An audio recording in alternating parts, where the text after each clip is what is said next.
2장 행진 순서. 하나님께서 모세와 아론에게 말씀하셨다.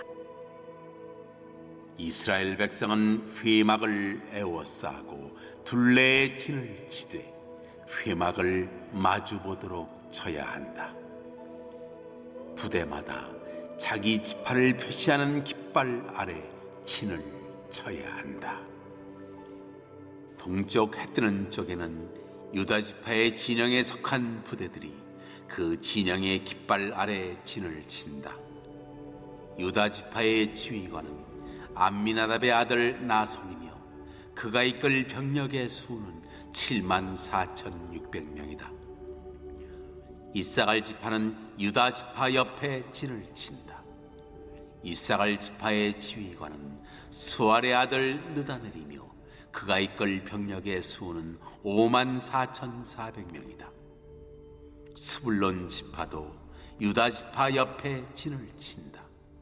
스불론 지파의 지휘관은 헬론의 아들 엘리압이며 그가 이끌 병력의 수는 57,400명이다. 유다 진영에 배속된 각 부대의 군사 수는 모두 186,400명이다. 이들이 선두에 서서 행진할 것이다. 남쪽에는 르우벤 지파의 진영에 속한 부대들이 그 진영의 깃발 아래 진을 친다. 르우벤 지파의 지휘관은 스데울의 아들 엘리술이며 그가 이끌 병력의 수는 46,500명이다. 시몬 지파는 르우벤 지파 옆에 진을 친다. 시몬 지파의 지휘관은 수리사 때의 아들 슬루미엘이며 그가 이끌 병력의 수는 59,300명이다.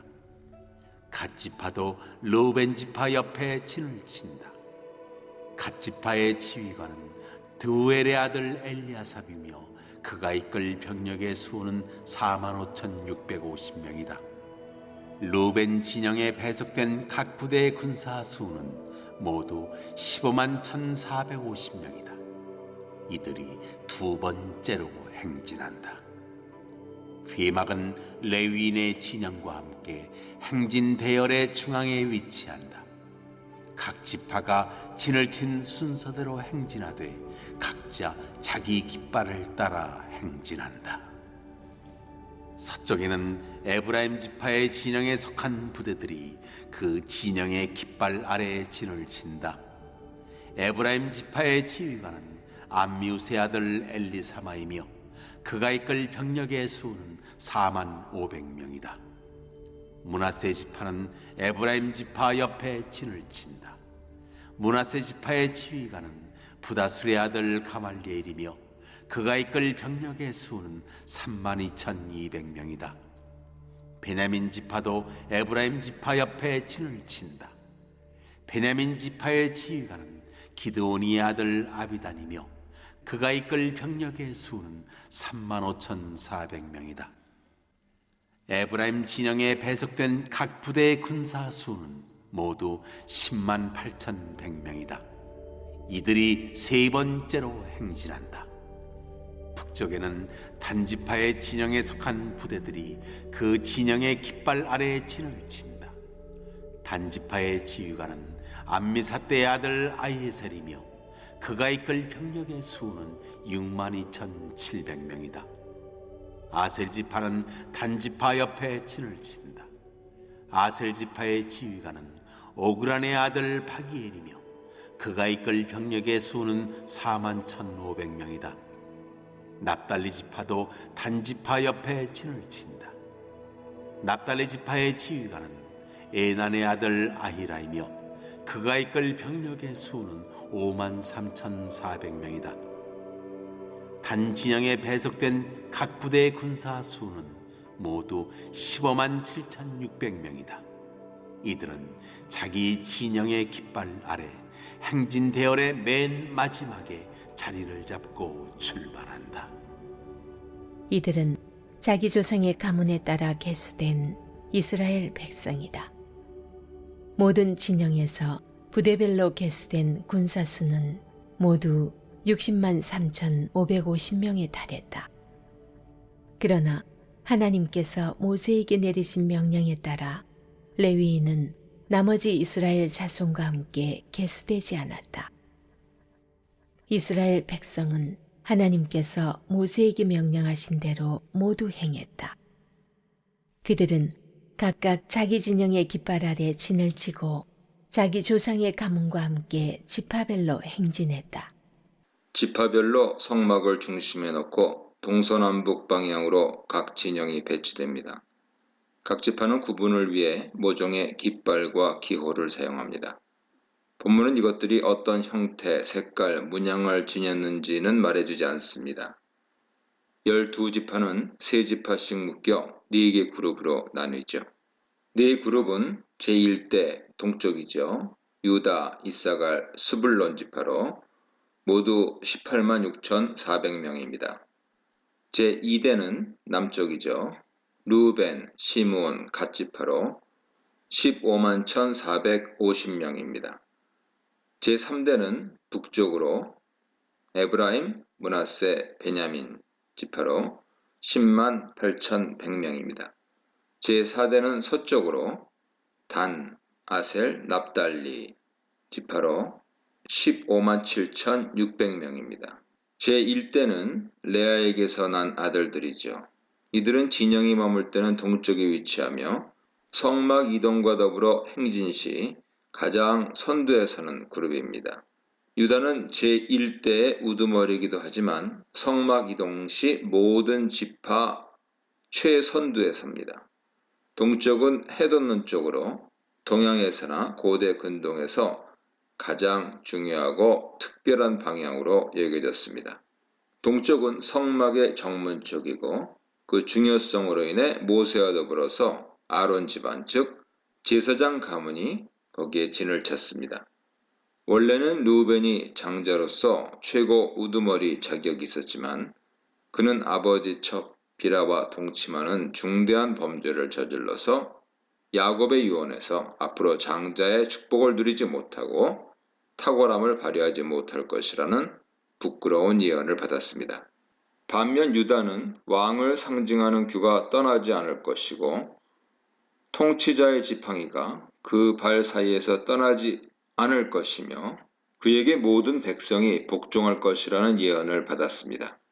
이것이 유다의 장자권 승계를 바로 의미하지는 않으나 그가 모든 지파를 능가하는 뛰어난 지파로서 왕권을 줄 것을 예고합니다. 유다가 어린 요셉을 살리는데 주도적이고 결정적인 역할을 하면서 형제들 동의를 이끌어냈던 것이 이런 축복으로 연결된 것으로 해석할 수도 있겠습니다. 10절로 17절입니다. 시계 방향으로 진영 배치가 설명되는데요. 제2대는 남쪽입니다. 르우벤이 제2대 우두머리 지파죠. 르우벤과 시몬은 레아 아들들인데 실바 아들인 갓이 이들과 같은 그룹에 들어와 있습니다. 비록 르우벤은 장자 축복을 유다에게 빼앗겼지만 장자권은 존속되어서 여전히 둘째 우두머리 대접을 받습니다. 고대 근동 문화권에서 남쪽은 동쪽 다음으로 좋은 방향입니다. 행진 시에는 이들 위치가 변경되어 제2대로 제1대 뒤에 배치됩니다. 이어서 회막, 성막이 레위인 진영과 더불어 제2대 뒤에 배치되어 행진합니다. 이것은 회막과 레위인들이 네 그룹의 대열 중앙에 위치하는 형태죠. 이런 배치로 인해서 이스라엘의 가장 중요한 시설인 회막이 레위인들의 보호를 받으며 외부인의 무단 침입, 접촉으로부터 보호됩니다. 18절에서 24절입니다. 성막 서쪽에 제3대가 진을 칩니다. 라헬에게 속한 자녀들이죠. 라헬은 요셉과 베냐민을 낳았고 요셉은 에브라임과 므낫세를 낳아 두 지파가 탄생했죠. 원래 므낫세가 요셉 장자지만 할아버지인 야곱이 오른손을 에브라임에게 올려 축복함으로써 그의 주도권이 예언된 바 있습니다. 축복대로 에브라임이 므낫세보다 우월해서 제3대 우두머리 지파 역할을 합니다. 행진시 이들은 제3대로서 성막 대열 뒤쪽에 배치되어 별도로 행진을 위해 위치 변경을 할 필요는 없었습니다. 25, 31절입니다. 북쪽에 배치된 단 납달리는 빌하에게서 났고 그들과 함께 실바 태생인 아셀이 같은 그룹으로 묶입니다. 단이 우두머리 지파 역할을 하며 배치되지요. 북쪽은 얼굴이 정면인 동쪽을 향했을 때 왼쪽 방향으로서 가장 가치가 낮은 방향이었고 행진시 그들은 제4대로 대열 맨 뒤로 이동하여 후대로 행진합니다. 이것은 제4대 조상들이 처백에서 태어난 서자들로서 가장 열등한 그룹이었음을 말해주죠. 대다수의 진영 배치도는 민수기에서 나열된 순서를 따릅니다. 예를 들어 동쪽의 제1대가 유다, 이사갈, 스불론 순서로 배치되죠. 서열별로 순서가 나열되었는데요. 실제적인 진영 배치는 각 그룹들의 우두머리 지파들이 가운데 배치되었을 수도 있습니다. 각 그룹들이 성막을 향한 방향을 기준으로 우두머리가 1번, 오른쪽이 2번, 왼쪽이 3번 순으로 놓일 수 있는 것입니다. 예컨대 제3대는 단, 아셀, 납달리 순으로 나타나는데 실제 배치에서 1번인 단이 중심에 오른쪽에 아셀이 왼쪽에 납달리가 위치하는 것이죠. 행진 대열에서도 이 구도가 유지됩니다. 32, 34절입니다. 다시 한번 이스라엘 첫 번째 인구조사 통계를 보고합니다. 20세 이상 군인 총계가 60만 3,550명이죠. 레위는 군인이 아닌 성막 봉사 특별직으로 별도로 기수되어서 모든 지파 인구 총계에서는 제외되었습니다. 수경지에서의 진영 배치, 행진시 진영 대열은 동남, 서, 북은 이미 설명한 바와 같고요. 성막을 중심으로 모세와 제스장 그룹이 동쪽, 고핫 자손이 남쪽, 게르손 자손이 서쪽, 무라리 자손이 북쪽에 위치했습니다.